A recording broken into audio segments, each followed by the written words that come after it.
say that I was looking forward to this meeting, but this is another cross that I have to bear in my profession. The victim of an unsolved crime that had been buried in our files for years asked to speak with an investigator and, well, technically I ended up here. But without witnesses to the crime itself, and without any additional evidence that has emerged in the years since the crime was committed, and it is doubtful that they will ever appear, then I was afraid that this case would become one of many that would forever remain among our unsolved files. "Mr. Thomas, good morning. Please have a seat," I said when the gentleman was shown into my office. "Good morning, Sergeant," he answered officially, placing his briefcase on the floor next to him and sitting down on the chair I indicated. "Well, sir, I understand that you are wondering if we have made any progress in your case." "Yeah. Well, I'm just a little curious." I looked at the unimpressively thin folder of papers lying on the table in front of me. At one time, I was not part of the original investigative team, but in preparation for this meeting, I carefully studied the documents. However, he understood that this would be a meeting between a helpless detective and a victim for whom he could do nothing. As far as I could tell, the investigators had asked all the right questions and looked into all the right dark corners at the time. The problem was that all I could tell him was literally, "There are no leads," a phrase that I almost said during the meeting. I thought it best to briefly summarize the matter and what we have, and then let Peter Thomas ask all the questions he wants. Only I doubted that he would come up with something that he had not already been asked about many times. "For reasons we cannot determine, and because of your injuries you cannot remember," I added, throwing a quick glance across the table at Thomas. "On the morning of Tuesday, April 14th, you left your office at approximately 10:30. We have no idea where you went or why. However, by 12:30 or so, you found yourself on the landing of the lower level of a parking lot in the city center. Two ladies. By the way, their parking ticket was issued at 11:22. Were entering the stairwell on the 5th level, we believe, at 11:30, when they heard what they quite correctly believed to be several gunshots.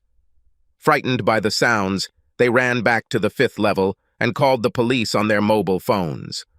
Officers arrived on the scene at 11:40, and you were quickly found lying on the landing between the 1st and 2nd levels with 3 bullet wounds, 1 in the head and 2 in the chest.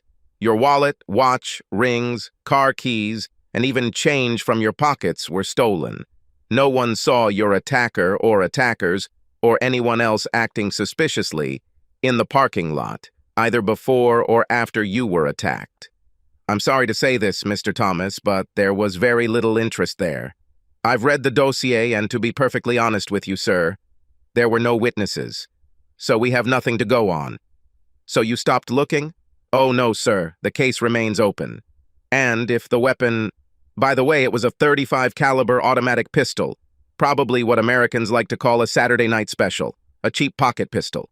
Not particularly powerful, and to that fact alone you probably owe your life. But if those weapons turn up, or are used again in another crime, well then, at least we'll have something to start with. These street robberies are very difficult nuts to crack, Mr. Thomas. If a criminal uses the same modus operandi on a regular basis, then there is a chance that we can link several cases together and come up with something. Street robberies with guns are rare in this country anyway. In your case, we strongly suspect that most likely the gun went off by mistake, and the perpetrator panicked when he realized he had hit you. If he has any sense, he probably threw the weapon in the river or something. But the case remains open in the archives. "So you stopped looking?" he repeated. "Well, I don't see what else we can do other than what was done at the time, Mr. Thomas," I replied, looking again at the open folder. Then for some reason, probably to remind myself that the investigators came to a dead end, I flipped through a couple of pages. Whenever a new investigator comes to the department, he looks at all the existing open cases with fresh eyes. Well, you know, I came to you myself last year. We were hoping that you might be able to remember some details of your movements that morning. But as you know, we studied. I quickly changed my mind and said something different from what I had intended. We studied everyone who might have a grudge against you, but there was nothing there. We even went so far as to contact insurance companies to find out if it was, But the only major policy in your life was not suspicious in nature. You only took out too many years ago to cover your mortgage and, well, the same standard policy that I took out in my own life to take care of my family if something unexpected happened. Sir, the officers on the case at the time could do absolutely nothing. They were forced to conclude that this was just a random robbery. I'm sorry, but I have to admit that unless some further evidence comes to light that shows that this is not the case, I very much doubt that the case will ever be solved.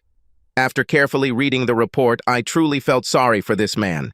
The 3 wounds he received were serious, and if the weapon had been of a larger caliber, the one inflicted on his head would certainly have been fatal. Be that as it may, he remained in a coma for 3 years, on life support, and doctors assured him that he would never come out of it. In fact, after 8 months and by court order, the life support machine was turned off. But Peter Thomas surprised the charlatans by continuing to breathe. However, they said that with such little brain activity. Well, the doctors thought that he would remain in a coma forever, and even if he did wake up, he would probably be little more than a head of cabbage. At one time, an attempt was made to obtain a court order allowing Peter Thomas to be taken off life support, but this was denied. Nowhere in the file was it stated who applied for the order, nor was there any indication of who or what organization objected to it. Unfortunately, from a police officer's perspective, there is rarely an aha moment in this scenario. Debates often involve a variety of people on both sides, family members, doctors, and even hospital management, or to be more precise and hidden behind a lot of chatter, their accountants, can all influence the decision to apply for such an order.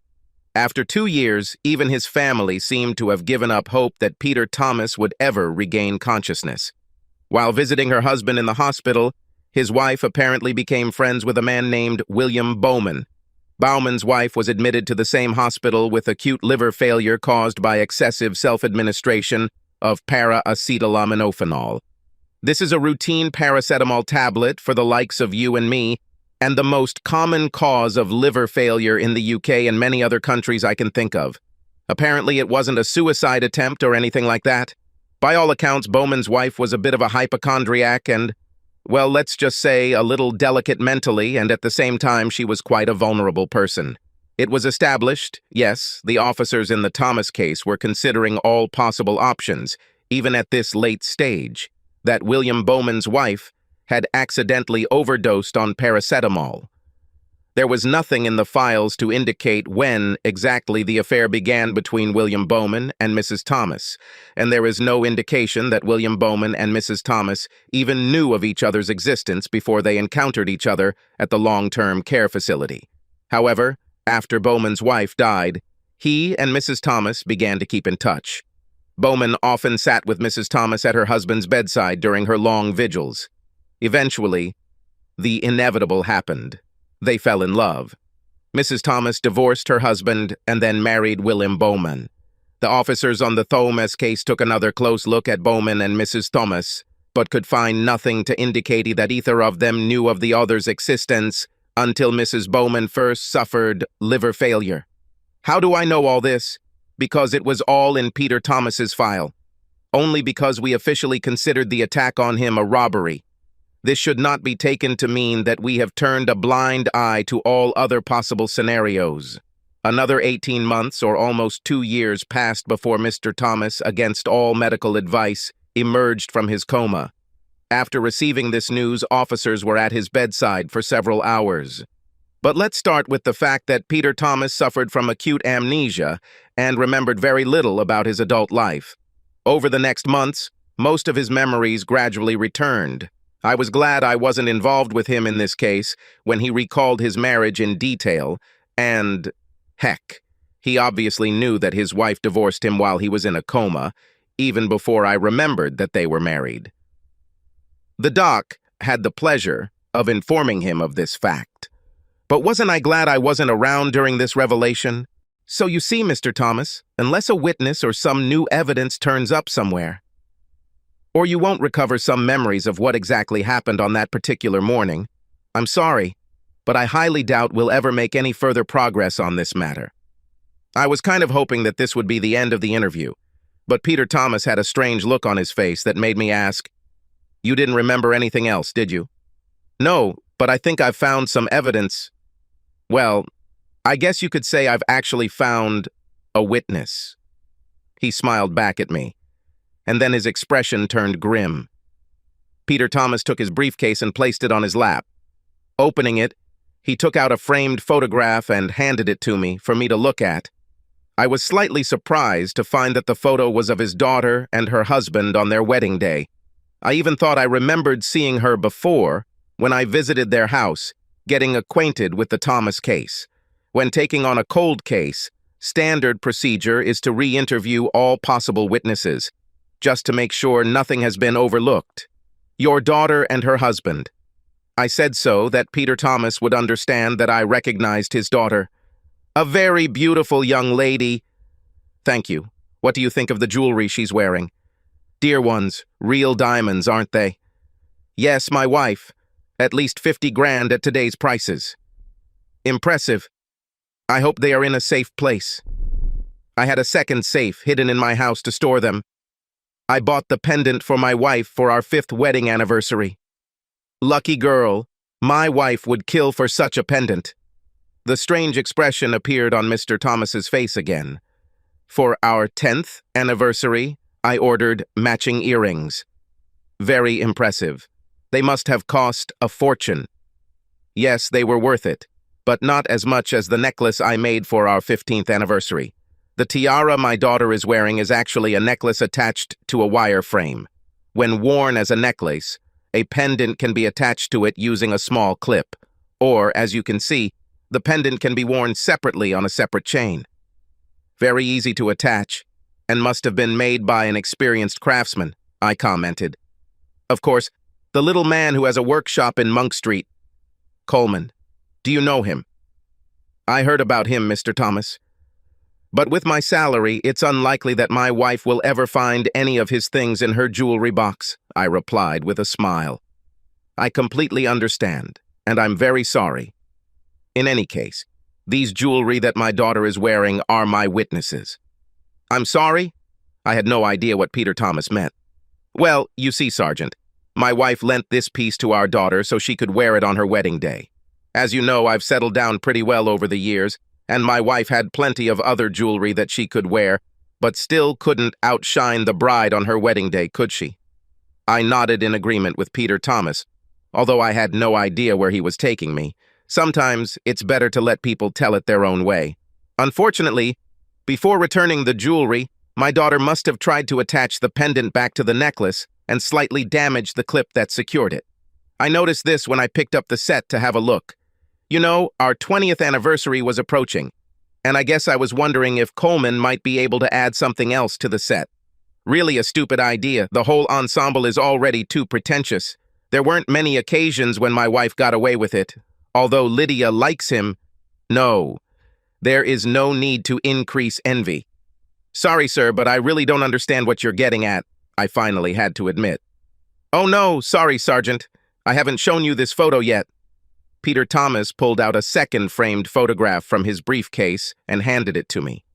I immediately knew it was a photograph of his ex-wife and William Bowman on their wedding day. Moreover, she was wearing the same jewelry as her daughter in the first photo, except for the pendant that hung from the necklace.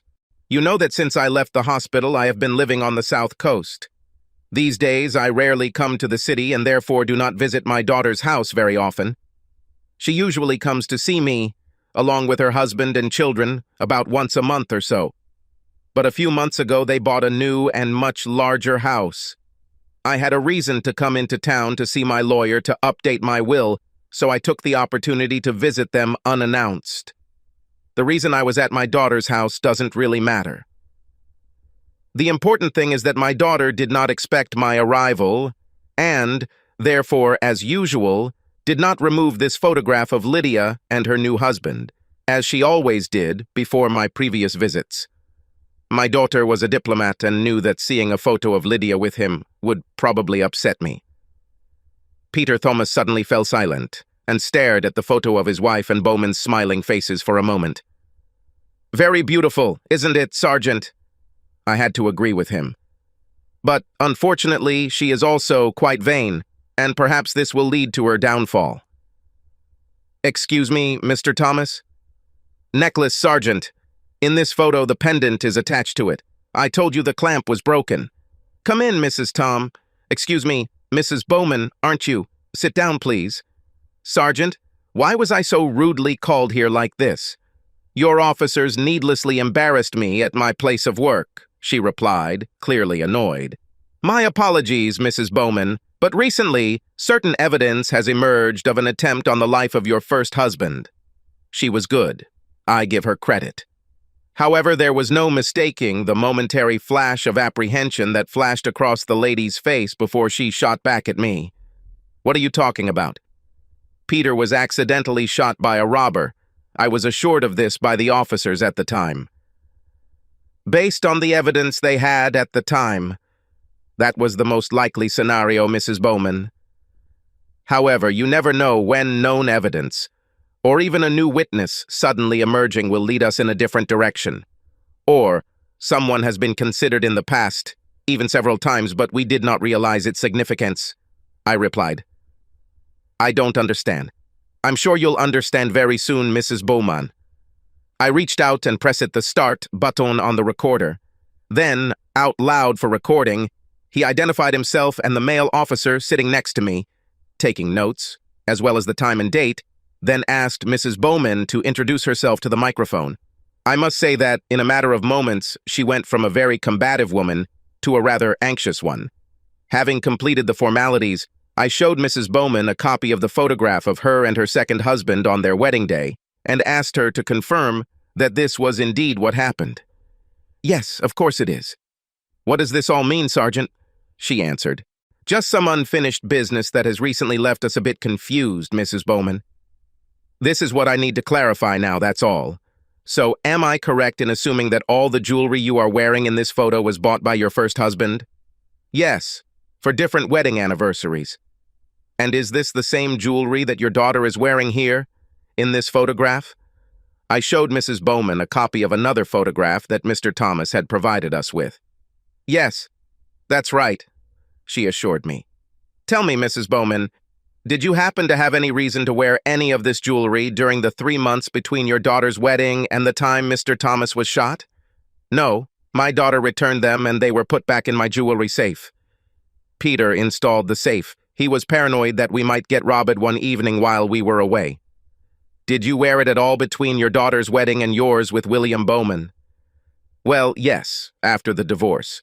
I hardly went anywhere while my husband was in the hospital. I may have worn the pendant and earrings a few times when William and I were dating after our divorce. But for the first time, I wore the entire set at our wedding. I really don't understand where you're going with these questions, Sergeant. Well, you see, Mrs. Bowman, I have a problem. I've looked at the documents several times, and nowhere is it mentioned that your husband had a case with this jewelry on him, or somewhere nearby when he was found lying on those stairs that day. But it brought my attention to the fact that just after 11 in the morning, Peter Thomas picked up the necklace and pendant from jeweler Coleman on Monk Street, the man who originally made it.